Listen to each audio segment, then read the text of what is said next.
I'm Antonio Rivers. And I'm Boa Silva. We are the MPW and Primal Pro Wrestling Tag Team Champions. The best tag team in Southern California. And you're watching CCP Podcast. Tune in.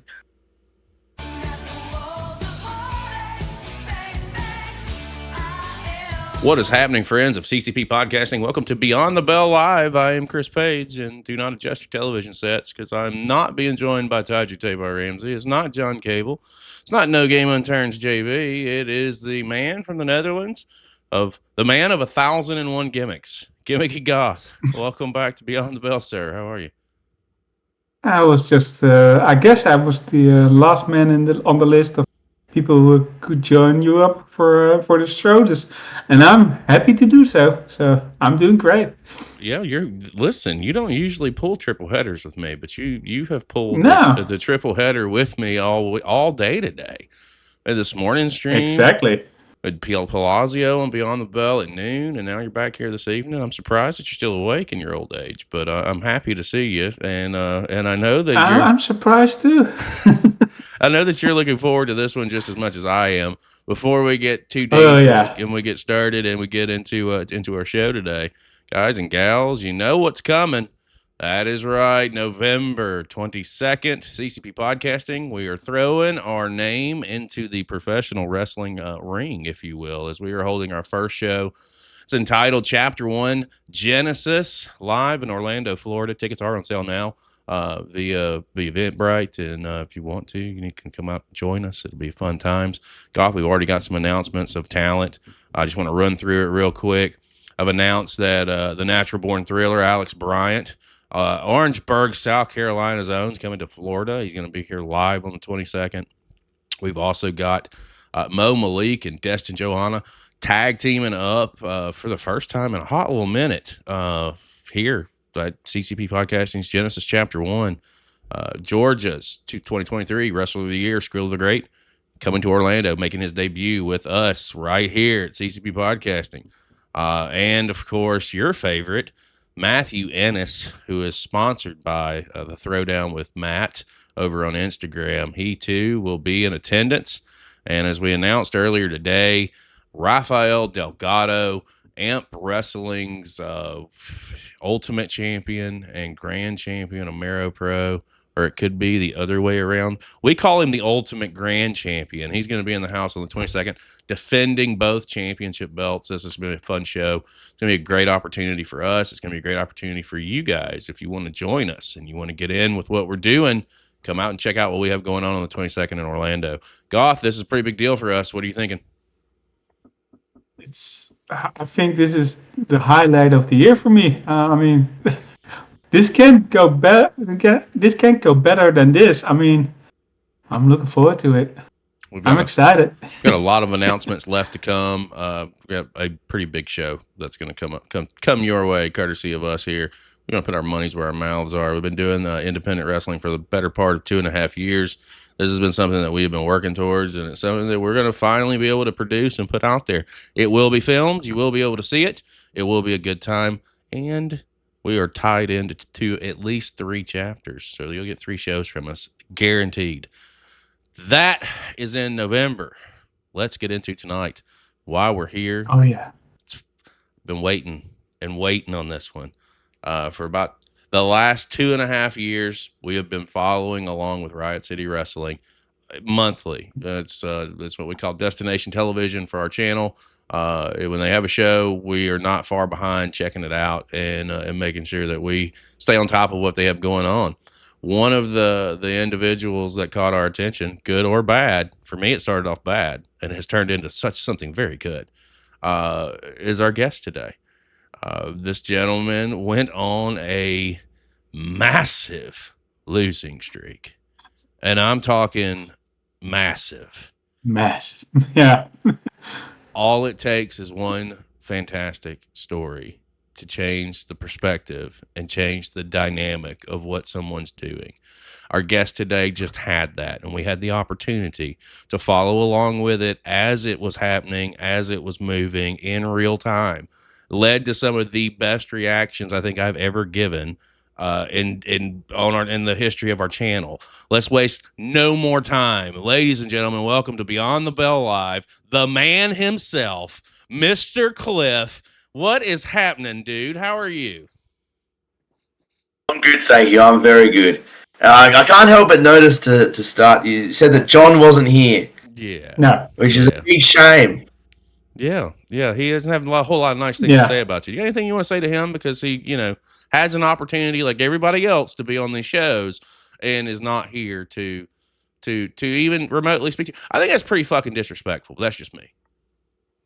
I think the issue is that he saw what happened to the last person that bullied me. Yeah. And he knew if he was here at the moment, he would be copying the verbal equivalent. I just wanted you to give him a demerit. I just thought that'd be funny too. Just throw a demerit at him and say, or is he not even? You know what? He's not even worth the demerit. I don't want him in detention. I don't want him in detention. The less time spent with him, the better. Facts. Sometimes those are the hardcore facts. How are you, man? Welcome to the show. Thank you.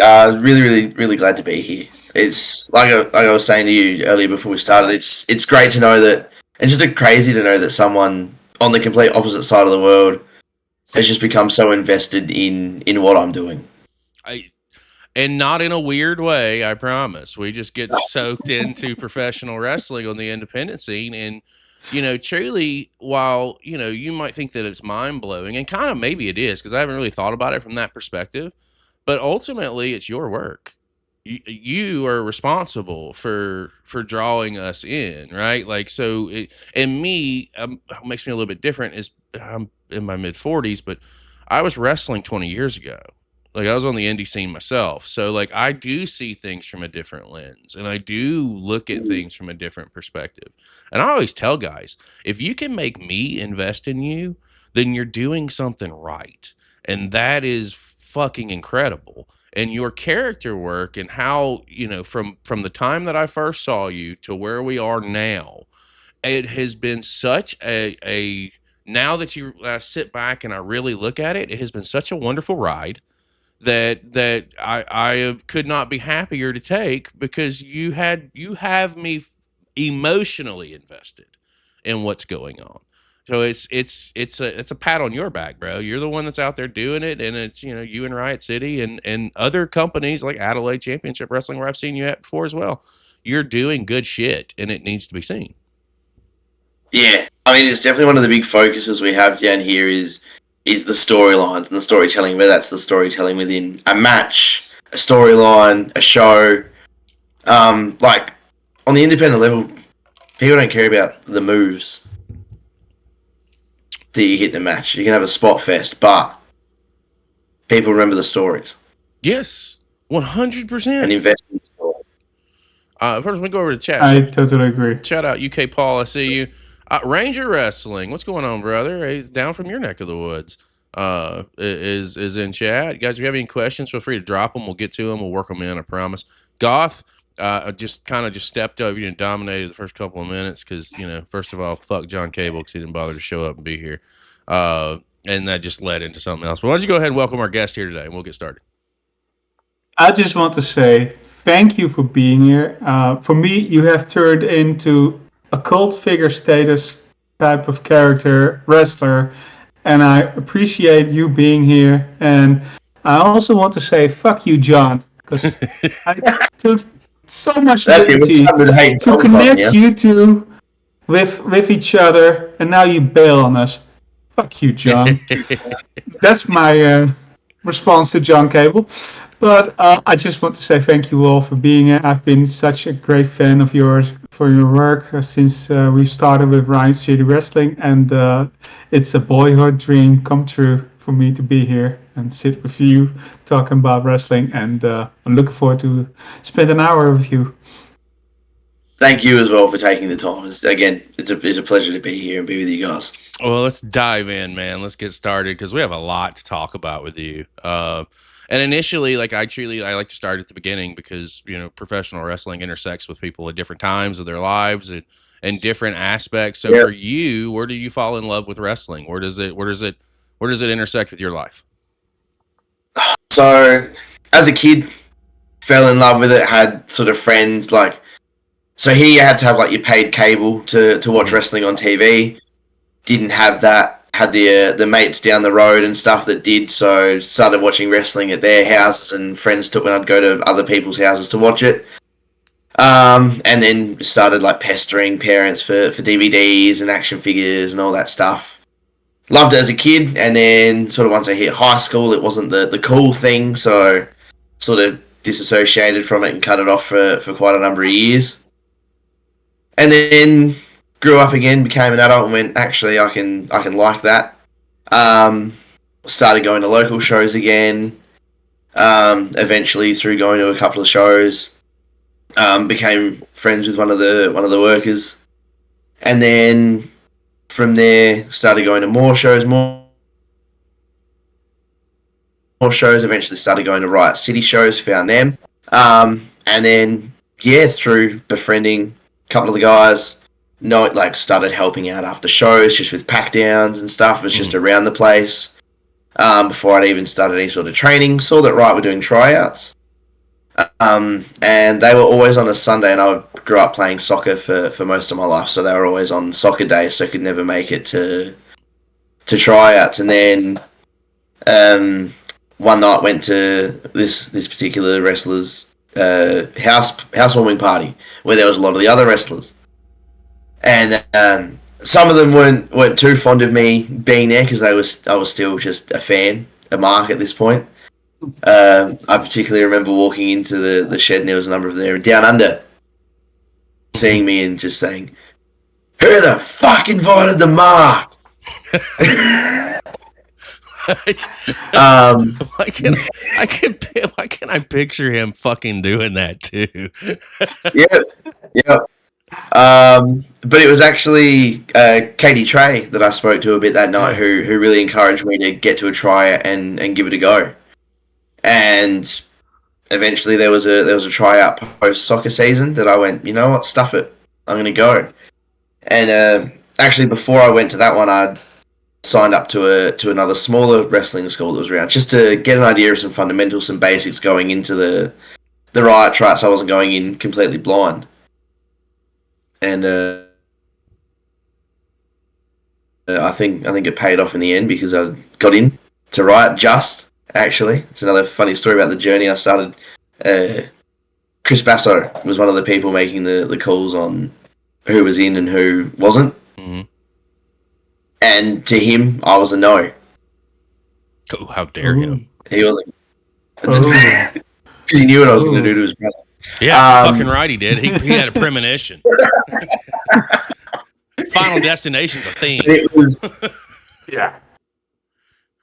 But it was Dean Brady that went into bat for me, and told him that I was coachable and was listening and taking on feedback. So early days already, before I'd even really got in, we've got Cadie Tre a big part, and Dean Brady a big part in getting me started in the first place. So I have a special place for Cadie Tre, and I say that because he was the third person, I think, when we first started doing these Beyond the Bells, that we had a chance to talk to.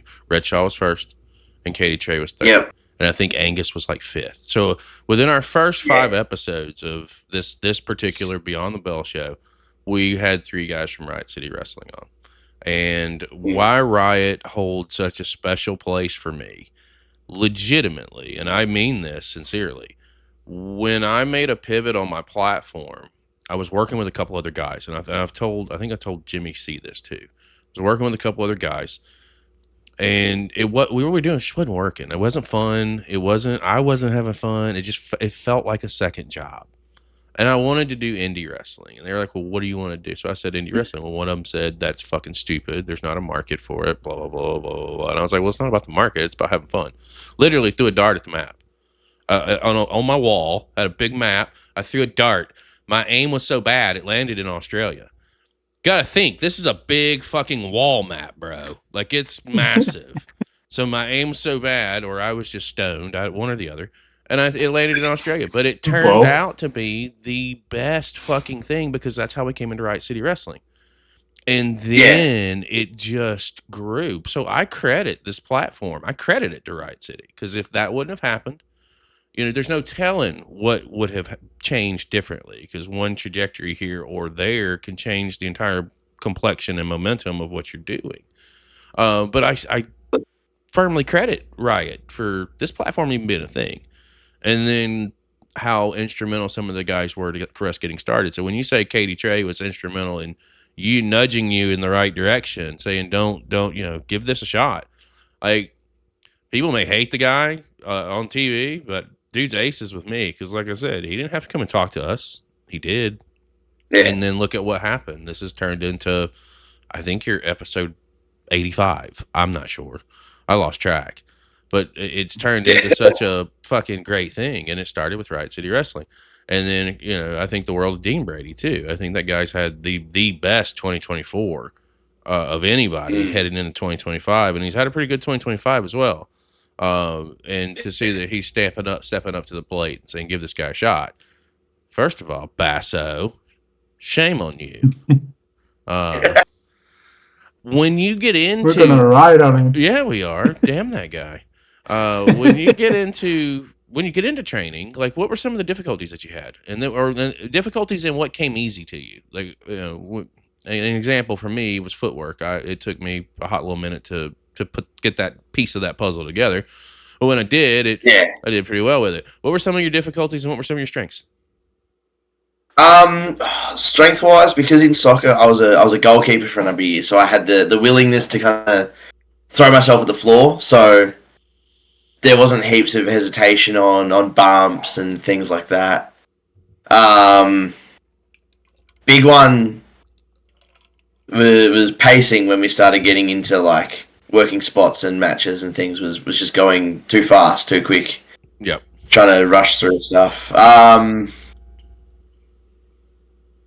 I think just like, I don't even know, trying to work out how to carry myself a bit as well, like not wanting to tread on toes, and like having like build a bit of a relationship and being a familiar face to some of the guys, but not like trying to be too buddy with them too early and like tread on toes or anything. Just sort of know my place as the young guy there,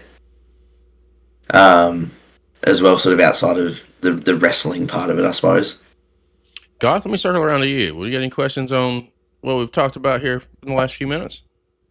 Well, I'm always interested to see what goes on during trainings, because I see things from a fan perspective. I've never been inside the ring. I've never done the things that wrestlers do to get there where they are right now. So I'm curious to see how. I'm mostly curious about character work. I know that Riot City Wrestling does a lot of promo work, promo classes, and that's one of the things that I love the most about characters. How long did it take for you to get to the character that you were at that point? Because I'm not sure the character that you are right now was the same as the character that you were in the beginning. How did you evolve from all of that? Well, if we're talking broadly, for as long as I've been in the ring, I've always been Mr. Cliff. There was no sort of prior gimmick. Well, I started training, got into Riot at December 2021. Stepped in the ring for my first match at like a festival style show in July 22. June or July 22. And stepped into the ring that day as Mr. Cliff. Had developed a few ideas and stuff, but nothing was really sticking. Nothing felt right. It's always very encouraging to like just talk to everyone you can and get feedback on ideas and see what everyone thinks, because like there's a bunch of different wrestling minds around, right? Like we've got so many people around with all different experience levels, like, and I even talk to people outside of wrestling as well, like get people who, if you were to see wrestling, what would you think of this? Because the fans are the people that you want to entertain at the end of the day and engage with. And yeah, nothing just seemed to be sticking. I wasn't coming up with anything that felt right. And then eventually I just sort of came to the realization that was in front of me the whole time. Like I'm a teacher outside of wrestling. And I was like, shit, it's right there. No one's doing a teacher gimmick. Go with it. And I started bouncing ideas off people, and people were pretty receptive of it. Again, I'm going to talk about in Chris Basso. Fuck that guy. Seemed to keep shooting my shit down. He told me that he didn't think it had legs and said it was probably a manager gimmick at best. Yeah, fuck that guy. But then once he saw, I think part of that though was how I was pitching it as well. I was sort of pitching bits of the gimmick here, bits of the gimmick there, rather than here's what it'll look like, here's what I'll do, here's what I'll have. And so once he saw the complete picture, he kind of went, yeah, all right, that works. Yeah, no, it totally does, and like, it's more than just a teacher. I mean, you're pulling the full blown assistant principal. Like, you're not even the principal; it's the assistant principal. Like, there's so many little bitty nuances to this character that's so good when you sit back and you look at the whole package. And there's room to move both ways, then. Yes, 100%. So. And I'm glad, Goth, you pivoted towards character, because that was exactly where I was going next. Because, like we talked before we came on the show, when I first saw you, I fucking hated you. Hated you. I was like, this guy sucks. What is going on here? This is terrible. I can't believe I'm watching this. And then it just starts, like, I start seeing it some more. And I'm like, I'm at this point in time, by show 3 or 4 of Riot, I'm quietly enjoying what I'm seeing, but I'm not going to show that yet. But I'm starting to put it together, and I'm starting to see what you're doing, and I'm like, holy shit, this is great. Because you're correct, nobody is doing this, and you got to look at it from this perspective. We watch indies all over the world every week. We're in a different place, in a different country, in a different. Like, we don't just stick to one area. We're looking at it all. So we see a lot of talent. We see a lot of different, gimmicks and different things. Nobody is rocking this, is doing the gimmick the way that you are right now. And nobody's running it. So it automatically makes you different than. And that's what I look for in professional wrestling. If I want to see the same shit, I mean, I can just watch 9 or 10 shows, and I'm gonna see a same gimmick. I'm gonna see people rocking the same stuff or doing very similar stuff. This is totally different. Nobody else is doing it. No, and early days of Mr. Cliff again. I actually received a message on Instagram from a now good mate of mine over in Perth, Mr. Thompson. Okay. Who was running a teacher gimmick over there. He's actually just retired, just hung up the boots. Now, but he cottoned on to me by someone over there saying to him, "Oh, this guy in Adelaide's trying to steal your shit." And he ended up messaging me going, "Hey, if I'm ever in Adelaide, let's team up. Let's hang out. Let's fucking work some teacher stuff together." Or if you're ever in Perth, and then eventually we got to do some work together, both in Adelaide at a PWSA, as well as over in Perth at a Dude, Where's My Ring? I need to see this. I need to see it. Like, I'm going to have to get in touch with our folks over at PWSA. Well, how long ago was that?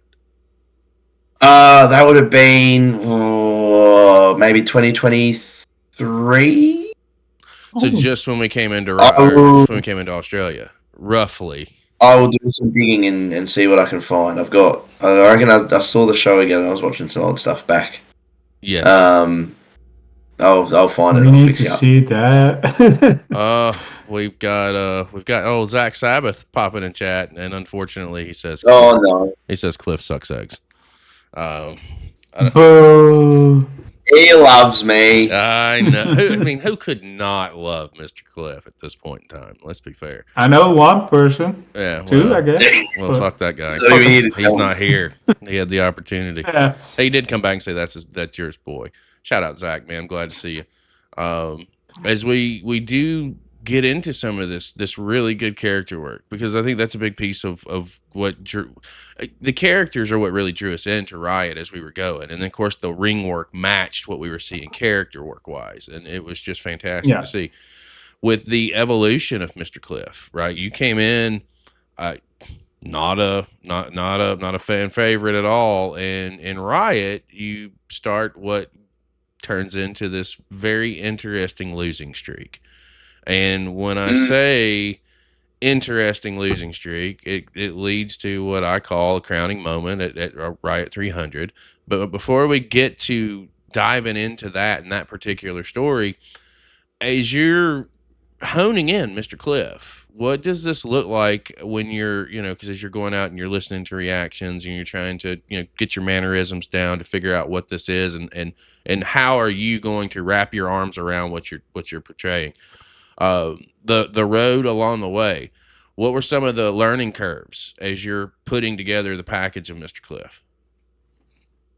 Well, it's, again, really fortunate that as a teacher I've got a lot of the mannerisms and stuff to lean back on, and it's really just that thing that they say about taking yourself and dialing it up to 11. Like, it's kind of just sometimes, there's a lot of teachers in wrestling. It's really odd, and I feel like maybe it's because wrestling's that outlet, whether it's creatively, whether it's figuratively, because or physically, because the kids can be a pain when you're in a room with 30 of them all day.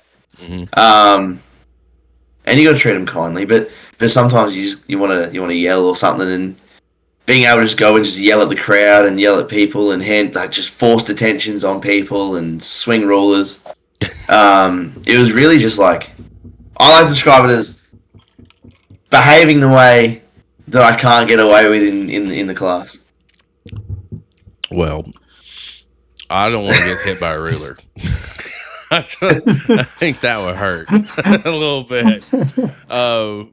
And again, we talk about a lot of this stuff, but it all leads to, what we've just really seen over the last handful of months, or really, of course, 2025.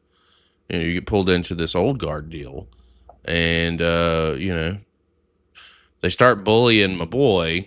And I start seeing where this thing is going, and when I say I'm calling it, I'm not calling the this is what's going to happen. I'm just seeing that there's a babyface turn coming. And when the groundwork, and you've got really great heels like Grim and the old guard, Violet, you get Dean Brady, and you got that bastard Basso who swore that you were not going to be worth it. At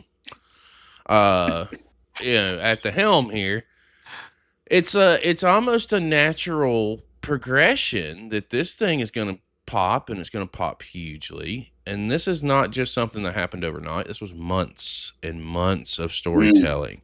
That incorporated the Kings of Ruin. It went back from you answering an open call. And I do find it interesting that if the old guard were as much of badasses as they thought they would, someone else other than Mr. Cliff might have shown up and said, "Hey, I want to try and take part in this." But Cliffy is the one who shows up, and you get the spot. So when this thing's going down, your perspective, because the stories are what hook us, right? And this one, not only did it hook us, we were further invested, but new audience members to our channel. This story hooked them, and I know because I got DMs about it. So I know it's legitimate, and it hooked them in, and it brought more audience members our way just because we happened to be watching it, and people happened to tune in while your segments are on or were on display.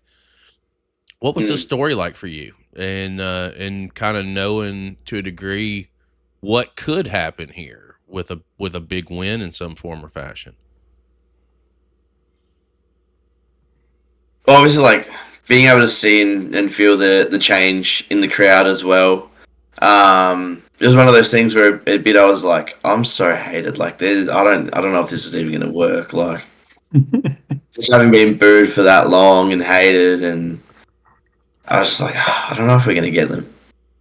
And even once we started, the crowd started turning, there was a few like key like regular fans who I knew just despised me, and I was like, they're just we might get most of them, but this one, they're just gonna hate me forever. And then when they started cheering for me and coming and asking for photos and being nice, I went, oh shit, we've got him.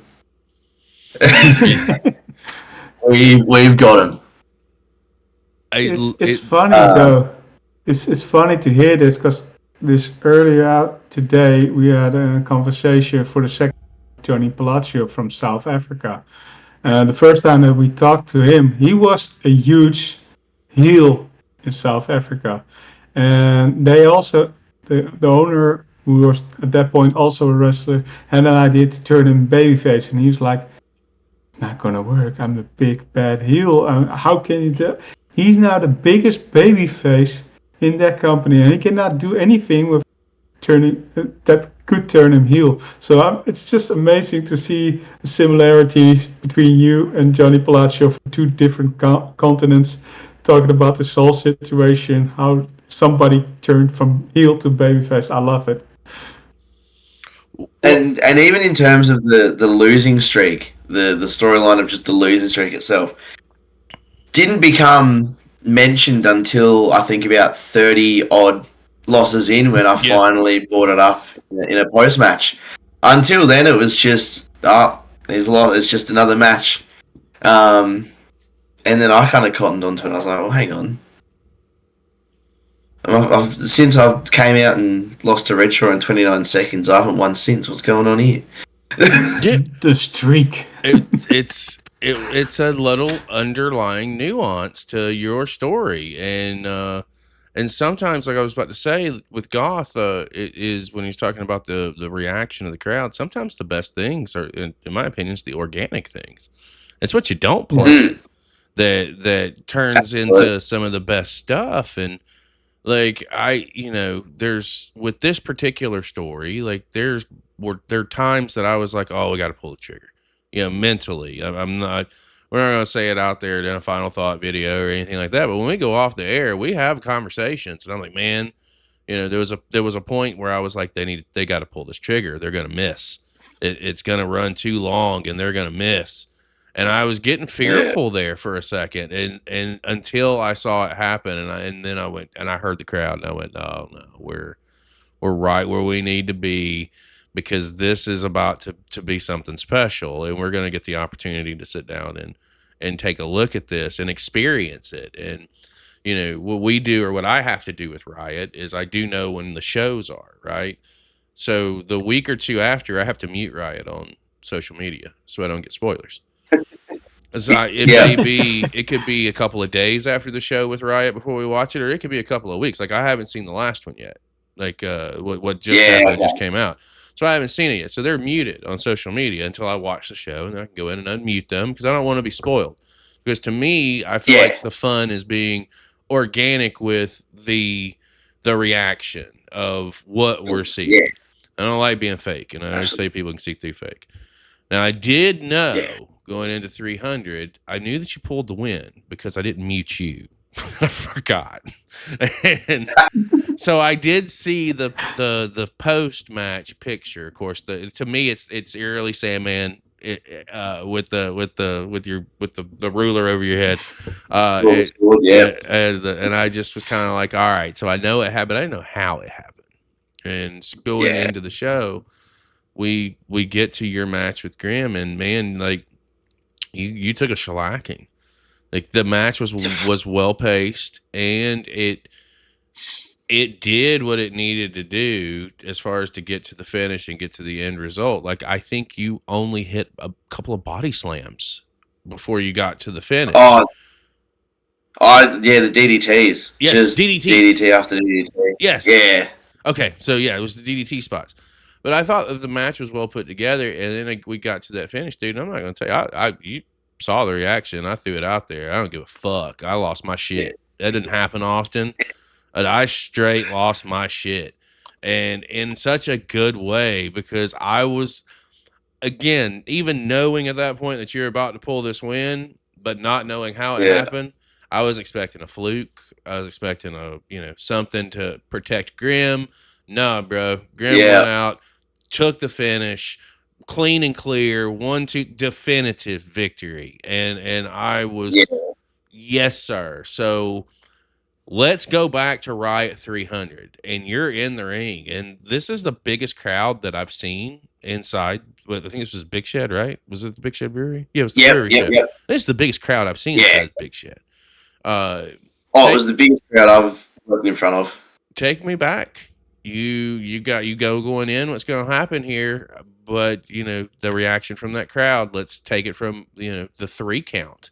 What's going through your mind as this thing has finally happened? Well, the tears were genuine.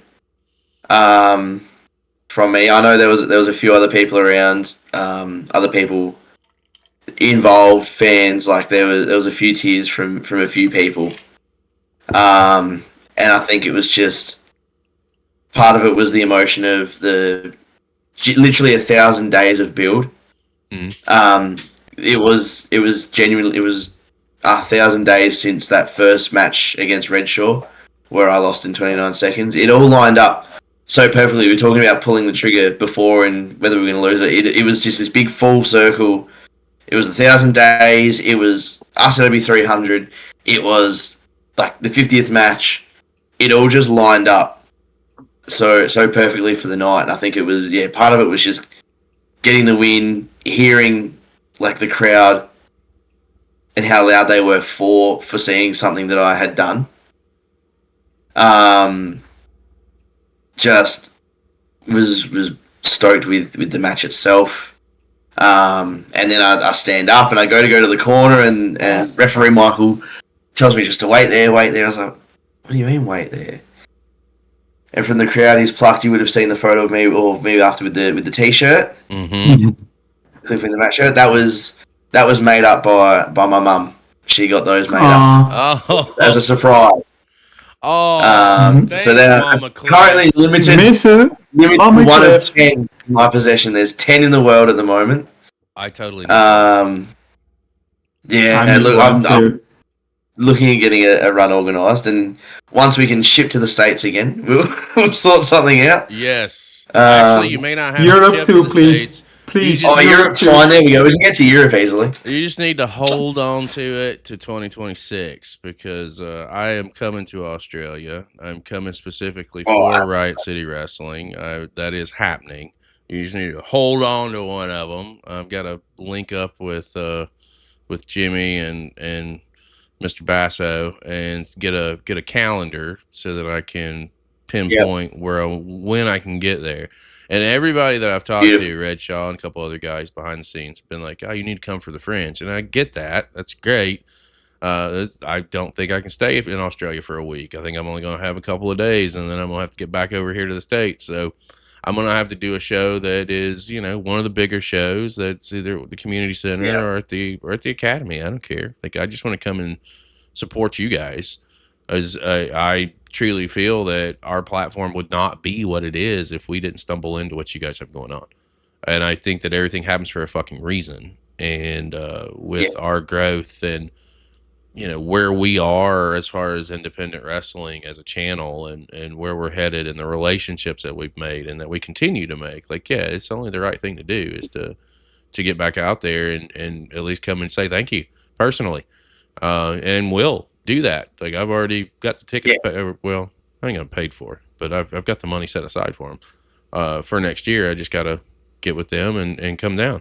But I do want one of those shirts. If you make some up and you get some, one's coming back to the States with me, and it'll probably go right there. I haven't decorated this wall yet, but I'll put that motherfucker right there. I'll send you back with 2 so you can give one to John as well. Oh man! No way! Oh yes! Oh yes! Oh man! I will make him wear it too. I'll be like, "Oh, you want to come on the stream? You better wear your shirt." That's well. We should do a Mr. Cliff spotlight where everybody needs to wear a shirt. Stop giving away my shit. It's coming. Oh, sorry, I didn't say anything. It's coming. In a similar vein, though, I think once the guys over here started realizing how how invested and how committed you were to covering our stuff as well. Definitely, we all opened up, as you would know now from having a few of us, come on here and chat with you guys. Like, we were really appreciative of what you guys are doing for us as well. Well, the name of the game for us is to put you in front of new people. I think kind of what sets us different and what sets us aside and sets us apart is several different things. Is one, we don't have preconceived notions.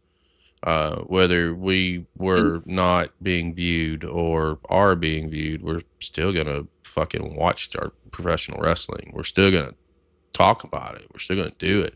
Yeah. But there is it's authenticity as well. Like, I mean, I'll share this with you and those who are on stream, and if you're watching on YouTube, sorry.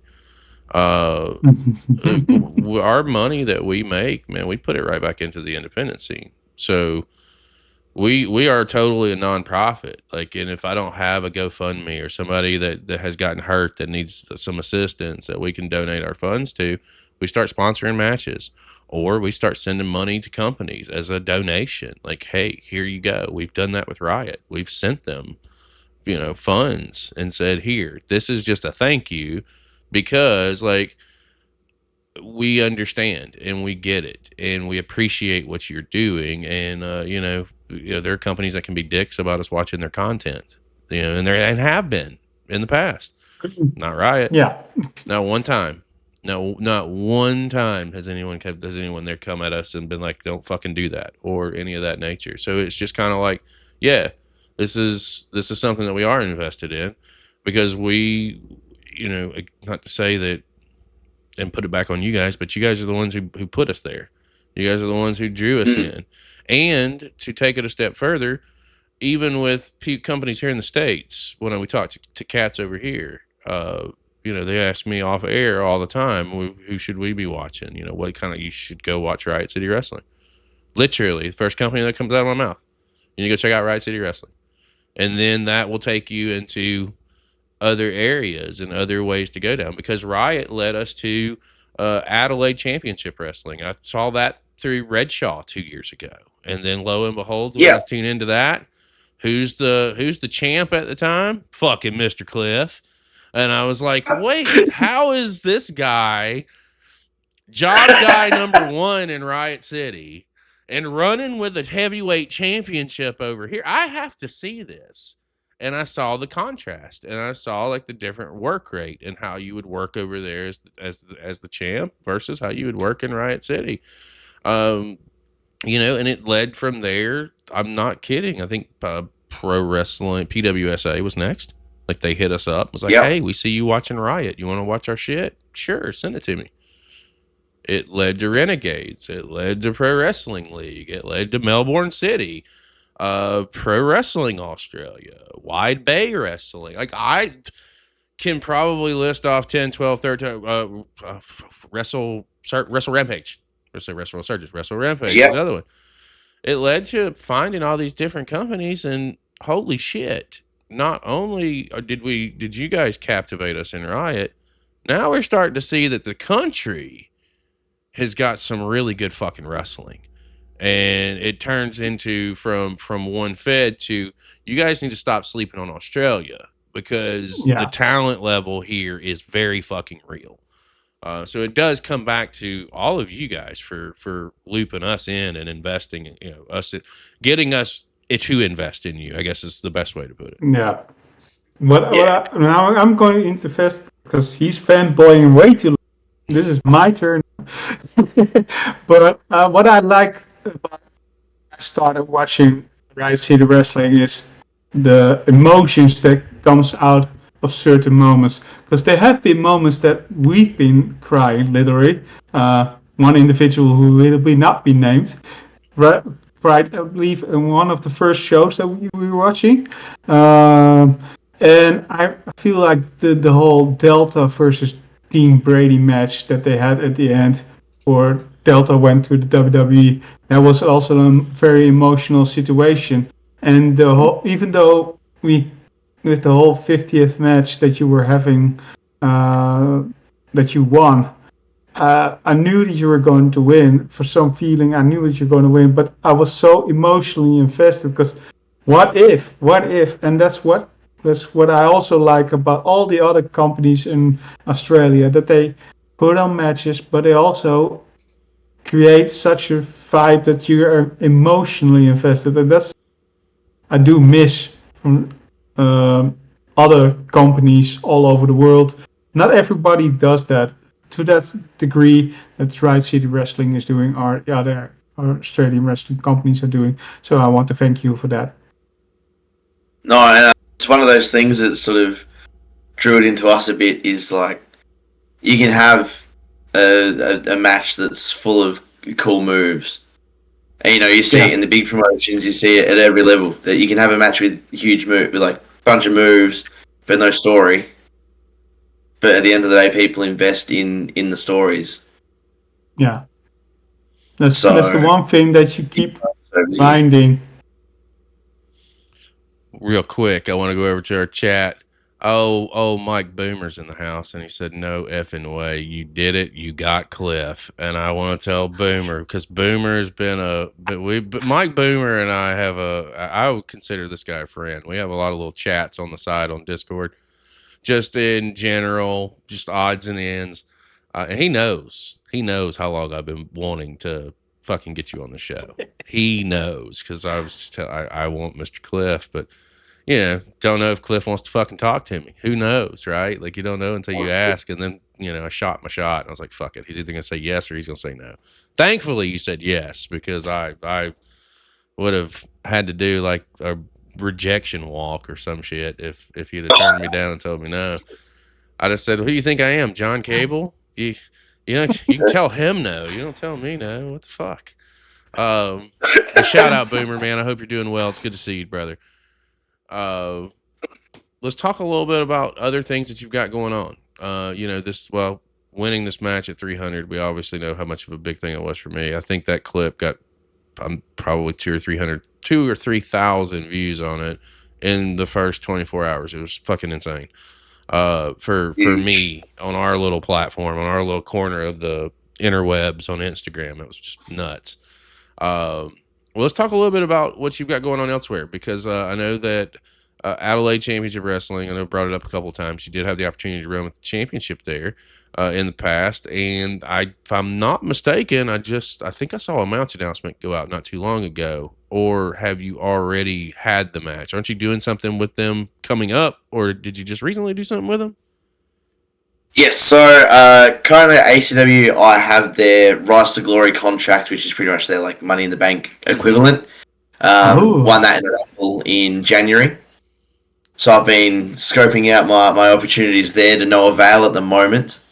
But yeah, next month I've got a match against Snacks. Yeah, okay. They're ACW, who over there. There's a little crew called the Heat. Talk about fucking contrast. I giggle whenever I see that. God, I just can't help. So that'll be interesting to see how many of the Heat I actually end up having to try and fend off. But we'll see. I can tell you that now. It's every one of them. Hate us straight in the. Yeah, we need to. Over in ACW, I think I do need someone to punch Hater in the face. Not sure how I feel about tag titles being in bags and only one person being able to touch them, and it's not the people who actually won them. I don't know. Call me crazy. Hungry, I think Matthew Hater is. There should be a collision course at some point. I'm telling you, Cliff and Hater. I don't care where. It needs to happen at some point in time. It could just be in public at this point. What's that? It could just be in public at this point. Yeah, facts. What other things you got going on? With ACW, when you got that first championship run there. You're only a couple of years deep at that point. So what's that like? So yeah, that was in a little run with Redshaw. And again, even there, it was very Riot City Cliff-esque. Won the championship by disqualification. Mm-hmm. So Spencer and I had faced off previously for the championship the month prior, and I'd gone to grab a chair. He'd give me his big head kick. I've dropped it, and he claims inadvertently, but I reckon it was on purpose. He knew what he was doing. Give me his big running power slam onto the chair. Got himself disqualified like the coward he is because he knew I had him beat. So then I wanted a rematch. I beat the champion. And I wanted to make sure that no silly business happened, so required that if he got himself disqualified, the championship changed hands. That's only fair. And I mean, I don't know if you've seen the match where I won.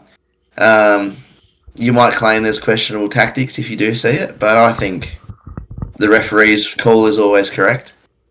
Well, if it's within the rules, Lo and behold, managed to win a championship. Only held it for 2 months. Had one successful defense, but champion nonetheless. Got to take it. Got to take it to school and show take it away from you. Oh my God! Please tell me you filmed that and did a show and tell segment showing the kids in character as Mr. Cliff. Oh my God! Please tell me you did that. Please. Look, there's some protocol around filming with kids and stuff, so I wasn't able to actually film anything, unfortunately.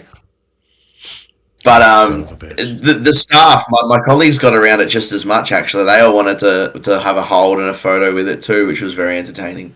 I bet you it was. It'd be like, hey, what is that? This is my night job. Why don't you come and watch me punch Redshaw in the face? They all know. They get around it. I'll rock up on a Monday and the kids will ask how I went on the weekend, and it was very painstaking having to tell them that I lost for so many years. That should, I'm going to lobby for South Australia to take a moment and allow this match to be seen by your students, and they need to see this momentous occasion, whether it's championship win or whether it's the win against Grimm. They need to set aside the nonsense and let's let this hero rise like he should. And put it in front. Like, you worked hard for this, bro. And I know that we've had, like, for real shit, I know that we've had a lot of fun and we're just, having a great time in the conversation. But truly, you have put all the work in to get to this point and to get everyone invested in what you're doing and how you're doing it. And it's something that doesn't need to, then we don't need to like gloss over and look past or not take a minute to like seriously acknowledge, because this is work. This is not something that, I'm just going to go be a professional wrestler. No, it's time, it's energy. It takes a lot to get in there and make that happen. And you're doing a lot of balancing on the side. With 2025, like we're, more than halfway over with at this point. I think there's just a handful of shows left between Adelaide and Riot and anywhere else that you may be working. What are some of the goals that you want to lay down and try and get accomplished? I'd imagine in ACW it'll be cashing in that contract whenever it appeases you and your need for championship gold. But what are some of the other accomplishments that you want to do in Riot and beyond? Well, our next Riot show, we've got our Rumble for the year. So if I can last longer than I did in last year's Rumble, that'd be a good start. I've only got 1.2 seconds to beat or whatever it was. You could do it. I have faith. So if I can last longer than that, that'd be great. Ideally, a win in that would be nice. Second win ever, a Rumble, would be incredible. Definitely want to start branching out. In July, I had my interstate debut over in Perth for EPW. Went and partook in their training camp that they run a couple of times a year. And again, got to link up with my good friend Mr. Thompson, as well as Coach Cornell, who hopefully you guys will be seeing a little bit more of down the track in Riot. Once he steps foot in properly. But definitely some more interstate stuff. There's been a few times where something's lined up and then not quite come to fruition, which is unfortunate. But there's definitely sort of the next goal, whether it's by the end of this year, whether it's early next year. Goth, let me circle around to you. I was thinking with just like what you're saying. What's your plans for next year, or the end of this year and next year? I was thinking a little bit back to the whole assistant principal gimmick that you're putting on as the wrestler. Is there some stuff that you want to do with that gimmick to evolve it, like promos or whatever? Because for some reason I keep on thinking about the Breakfast Club doing something like that. I think what my man Goss wanting to know is, when are we going to get a promotion from the vice principal to the principal? Yeah. Maybe that's what I'll have to use the ACW contract for. Cash in on the principal to take his job. That would be amazing. Look, we'll see. I think I've got to get a few more wins under the belt or another championship before we build that promotion. But like I said earlier, that vice principal spot leaves room to go up, but unfortunately it also leaves room to go down as well if I have to become a relief teacher or a janitor or something, groundsman maybe. We're in for an awful time. I'm looking forward to seeing the road, man. Like I'm telling you, for the last couple of years you've had us invested here, and to see the growth and the rise, and above all else the fun that you're having with the character, it shines through. And while our conversations really just scratched the surface, and there's a whole lot more to unpack with what you guys have going on, we do that intentionally because we want you to come in and have a great time, so that you want to come back and talk to us when we got some more stuff, or you have some bigger stuff, or you have some odds and ends lined up that you can promote and that we can help you promote. And definitely this conversation I have had a blast with thus far, and I have a feeling that my next couple of questions I'm probably going to get some good answers for as well, because these are what I call the $1 million questions, if you will. And I'm going to start with this one. And, with professional wrestling being on fire everywhere, and Australia is a hotbed right now, and it doesn't have any signs of going backwards. Doesn't look like that's going to be a thing. And with it being legitimately every continent, it's got good stuff. Where are some places that you want to work at? Where are some spots that, if you could get out and do international stuff, or had the opportunity to do international stuff, where are some places that are on your radar? I did make a venture out to Japan last year, and unfortunately nothing kind of lined up along the trip. I think if we planned the way we were going the opposite way, everything would have lined up a little bit nicer with where I was going to be and whatnot. It was also a bit tricky because it was just a family holiday. It wasn't a going over to wrestle. Yeah. So there were a lot of plans in place, but something over there would be great. Even just like the good thing about the training camp that I did, there was people from all over, like not even just Australia. We had a guy from New Zealand, a couple of guys up from Malaysia. So you just like, I don't know if there's anywhere specifically I'd like to go that I could point out, but just, if I'm ever heading off somewhere, plans to reach out and see if I can tee something up for sure. Well, the good thing about us is we kind of have feelers everywhere. So when you decide that you're going to tee something up and get out of country, you let me know, and I'll be like, oh, go talk to this guy, or this guy, and let's see what we can do about getting you lined up for sure. Because I'd love to see the presentation in front of new people, new country, because for me, it's like I get like a kid in a candy store. Because if it works over here, I want to see if it works over here too, or what do you have to tweak for this audience to make it work as good as it works over here? It's just so many little bitty things that my mind fires on that I enjoy seeing, and I enjoy being able to see how stuff like that plays out. And that being said, the next question I've got for you, rapid fire. When it comes to who should we be watching, according to Mr. Cliff, you're down in Australia. I'm sure there's some folks down there that I'm not familiar with that I should be familiar with. Who should I be watching according to yourself? Look, we're very fortunate if I just start locally at Riot. We've got a huge wave of young guys coming through at the moment, starting to build a name for themselves. Even the fact like me and Kaitoa started together. We were the two from our sort of intake of rookies that have come through together. So we've not even been there that long, but you guys like Red Smash, Prince Apollo, Brody Hunter, Haley Hendricks, a few of the young crews starting to come through right. Ricardo.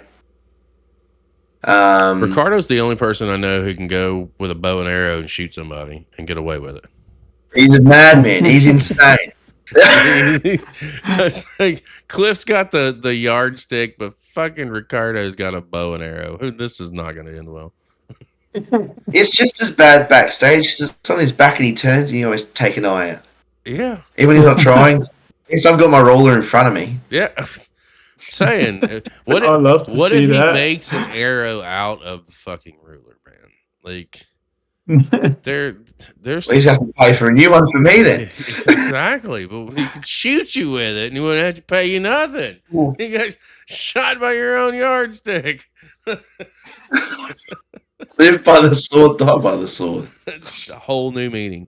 But Ricardo, yes. Who else do we got? Who else have we got? There's some crew over in Perth that I'd love to do a bit more with. You've got guys like Jesse Lambert, Hayden Zenith, there's a few other names that I'm just trying to think of at the moment. But yeah, Perth, because that's sort of the only other place I've been outside of Adelaide for wrestling stuff. Mm-hmm. But yeah, there's a bunch of names over there that I'd love to connect with and have some matches with as well. That begs the question with the way the state of independent wrestling now, when it comes down to some dream matches, who are some people that you'd like to get into the ring with? Again, if I start locally, I'd love to have a singles with Zach. Yeah, that'd be great. Zach Cree, like Chris Basso, Hader and Mickey. Ooh, yeah. They're probably four that come to mind. Okay, I like them. I've also got my this is a little personal one. Grew up watching PWSA, what is now or what was back then Snake Pit, and Johnny Raddick's crew, the Empire. Mm-hmm. I've faced in some capacity almost all of the members that I grew up watching. So Sabbath was in that. I faced him in like tag matches and stuff. Johnny Kincaid, Wolf Dog, who doesn't wrestle anymore, so unfortunately I can't get him. But Crackerjack. I don't know if you guys are familiar with Crackerjack. I'm not familiar with it. Okay. The Mad Bastard, he's another one who's been wrestling just over, I think, 20 years or so now. Okay. So to tick off that little list of people from who I've grown up watching would be a huge one. I like it. He'd probably kill me. I've wrestled his brother Gore a couple of ACW shows ago, and he nearly murdered me, but I managed to sneak a win on him as well. You did, son of a bitch. That's did. Right. I go back. We watched that show. I went. Yes, you did. Yeah, the old crossed over and worked the trick. No, see, I didn't interact with Gore, and I probably should have now. So, like, on publicity posts for the show and promotional posts, like, I saw random, like, have you seen? And I was like, I'm not even gonna dignify this with a response because I don't know who the fuck you are or what you're talking about. And now I know. So it's like, yeah, Probably should have went back and forth with him for a minute, but I did not engage. I think leaving that alone was probably the smartest move. Actually, I think he's had it out for me a bit since I beat him. He's making some very unjust claims to someone that you would accuse maybe a teacher you don't like. Oh, it's a little better. So we're gonna leave those ones alone. He's a bit unhinged, that man. But I'd still wrestle him again and beat him again. I mean, we'll send John Cable at him. Yeah, yeah, we can do that. I do have a couple more questions for you. And this one's probably the last real serious question that I would consider serious. And that really is, first of all, in a world where I say professional wrestling is on fire, and I mean it, it's everywhere, it's all over, it's every continent, it's fucking ridiculous, right? I've never seen it like this before. How is it possible for a guy like Mr. Cliff and the 2,678,912 times heavyweight champion Lucha Cliff related? How does that work? there he is. Oh, Lucha Cliff. So, look, as you would have seen watching that match, I was feeling very, very poorly. So I had to I had to make a phone call to my Puerto Rican cousin. Fly him over. Like, I paid. I've got the vice principal pay. I can phone him in. Flew him over. He just happens to look a lot like me, and he wanted to pack light and not have to pay for a heap of luggage, so I gave him my wrestling gear. He bought his own mask, and it was as a good family member should, and a good family member would. Yeah, absolutely. Yeah, exactly. So if we're looking really technically, I was only 1-48 because Lucha Cliff lost one of those, not me. Yeah, no, and Yeah, has gone that's- on. that's true. Lucha Cliff has gone on to tremendous success. I continue to follow him to this day. Like, the last time I saw him was a couple of weeks ago on a show from Nicaragua. He had just picked up the heavyweight championship there. It was fantastic, and it has turned into such a fun character that I just will not let die, and it just won't happen. I love that you roll with it. It's great. It's always one of my favorite things. That's how I would fight. Well, before John took a hiatus, like, that was my gag to him. It's like, oh man, Lucha Cliff is. I would make a point whenever you're on TV to like throw out another, million championships that he's won in the month that we haven't, seen him or been on the air with Riot stuff. And we'd get off the air and he'd be like, what the fuck are you doing with that? I'm having fun. You don't like it. I think it's hilarious. I'm going to keep doing it. I think it's great. Exactly. Lucha Cliff on Beyond the Bell. we do need to get Lucha Cliff on a Beyond the Bell at some point. That would be fantastic. They are two different people. He's actually competing for the Egyptian Cruiserweight Championship. Is he what now? Oh, wow. He's competing for the Egyptian Cruiserweight Championship this weekend. Well, we bound to win it. You need to see it. There's another championship coming around the waist. This guy's rocking belts everywhere. And your bloodline, man, your lineage. That's a thing. That'll forever be a thing.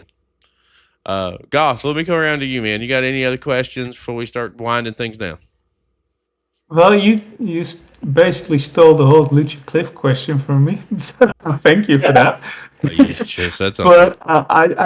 But I guess it's coming better out of your mouth than mine. But I just want to say, not really a question, but I just want to say thank you for all the wonderful memories that you have given us throughout the last 2.5 years. And I hope to get so much more memories in the near future, in the far future, that we can just enjoy and make fun of with poor John, because he doesn't understand. And he never will. No. He never will. But no, and like I said, every time you thank me, I've got to thank you guys just as much. Like, you could have easily just watched it and gone, yeah, all right, we'll watch something else now. But it's that we've worked off each other. We work to, get people like you guys invested. you invest in us and promote. It goes both ways. It's really great. It's the name of the game, man. I know for my side of the coin, I really have been waiting to sit down and just have this conversation with you. I didn't know what we were going to talk about. I didn't know anything about to me, it's just best to shoot off the cuff and just have fun and have a good time doing it. But in all seriousness, you guys are doing fantastic work. You have been doing fantastic work. The product that you're putting on in Riot has been chef's kiss as far as independent wrestling. It is the bar as far as our channel is concerned, and I will always tell people you need to go check them out, because this is a thing. It's not just the company, it's the talent that's attached to the company, because you can just tell that you are working so hard to make this thing known as Riot City circulate and go. And when we see stuff like that, we definitely we'll be back and we'll watch more and we'll go out of our way to put you over in whatever form or fashion that we can. But as long as we're steering eyeballs your way, is at the end of the day, that's our biggest satisfaction. And knowing that people are following and people do go over and look at the companies and look at the talents, it's beautiful to see. And it's just really getting started. You got to think. Absolutely. You yourself in professional wrestling just started a handful of years ago. You're just now getting tuned in to this is what we need to be doing, or what I need to be doing, because it's working. Same concept here. Took 2.5 years to get to a point to where, okay, now we know what we're doing. Now we know how to maximize. Yeah. Now we know how to get if we're putting attention on people, we know how to do it. It's a lot of trial and error, just like getting in the ring, just different perspective of it. But we wouldn't be able to do it without guys like you. Wouldn't be able to do it without companies like Riot. And truly, it's going to be a thrill to sit back and see what you get accomplished from this point forward, because a lot of the work to get to 300 is come and gone. Now we need to capitalize, and it's going to be fun to see what you do character-wise to capitalize on that. And I want to thank you for just, taking the time and coming to sit down and chat with me and chat with Goth, because it truly made my night. It made Goth's night. Goth, it literally comes to us from a fan's perspective. He has no concept of the inner workings of professional wrestling. So for him to be able to sit down and him tell you, I really enjoy this shit, he's not working you. He's a fan. He knows nothing about the inner workings of professional wrestling or character work or any of that. So that's legit, man. You guys are doing really well. Yeah. And I hope that we get to line something up and tee something up down the line so we can come back around and circle around with you. 100%. I'm keen to see where this will goes as well. And I'm sure by the end of it, there'll be the road to 49 and 49. We have to go on a bit of a tangent. Yes. And then when it gets to, does he win or does he lose? We get the first draw, and then we work to 49 and 49 and 49. All right, now you're just trolling me, and I would still be. I want to see it. I want to see it. Damn it! Just give me 5 more minutes. It's 5 more minutes. On our way out, man, we always like to turn the floor over to our guests. So anything out there that you want to plug, anything out there that you want to throw out there and talk about, the floor is yours. Go right ahead. Well, yeah, look, like you mentioned, the 2 places I'm found primarily now, ACW and Riot City, so definitely keep an eye on those places. You'll find me mostly using Instagram at, hang on. It's on the screen. You don't have to go there. It's on the screen. Mr. Dot PW. I got your back, bro. Don't worry. Good man. Thank you. Got it all figured out. All over it. Yeah, you'll find me there mostly. That's where I'll promote anything else that I happen to be on. But yeah, just keeping an eye on the Adelaide scene where we're firing right now. Like I said before as well, we got such a big pool of young guys coming up now. We're all pushing each other for a chance in the spots. We're all sort of up each other's back, trying to hold our own spot, trying to take spots, trying to keep spots. It's great. We're all pushing each other in the best way. We're going to be strapped in and keeping tabs. You already know that. And truly, this has been a fantastic conversation. Goth, what would you like to say to the people before we get ready to close it out? Well, before I close out, I just want to do one more time to Mr. Cliff. I just want to say thank you all for being here, whether it's just live on the stream on Twitch or watching this on replay on YouTube. Thank you for watching this. I've had a wonderful time. I hope you all have had a wonderful time. And please support Mr. Cliff, support all the independent wrestling all over the world, and support us supporting them. And I wish you all a happy day. Well, it's evening, but I guess it would be morning for Mr. Cliff. It's morning for me. It is morning for you. It's early morning. That's right, because you're in fucking the Netherlands. Listen, guys, the easiest way that you can show your support is by sharing, and subscribing. It's free. It doesn't cost you anything. In Mr. Cliff's case, again, it's on the screen. Mr.Cliff_PW is where you can find him on Instagram. Go over there and smash that follow button and tune in and tap into what he has going on. He's invested us, and we've definitely been along for his journey and his ride for the last 2.5 years, and look forward to the next 2.5, because we imagine that it's just going to be as entertaining as what we have seen since day one. And to the other side of that equation, like Goth said, like, share, and support us as well at CCP_podcasting over on Instagram. You can get us at CCP Podcasting on YouTube. The road to 1,000 on YouTube is real. We are about 80 away. We have about 24 days until my 43rd birthday. I think we can pull 80 in 24 days and top that 1K list on YouTube. So we can give the middle finger to the guy who said that it wouldn't happen and said that independent wrestling was a waste of our time and energy. And here we are, flourishing and thriving and being able to chat with guys like Mr. Cliff. So for the Gimmicky Goth, for our guest tonight, Mr. Cliff, I am Chris Page, and we will see you next time.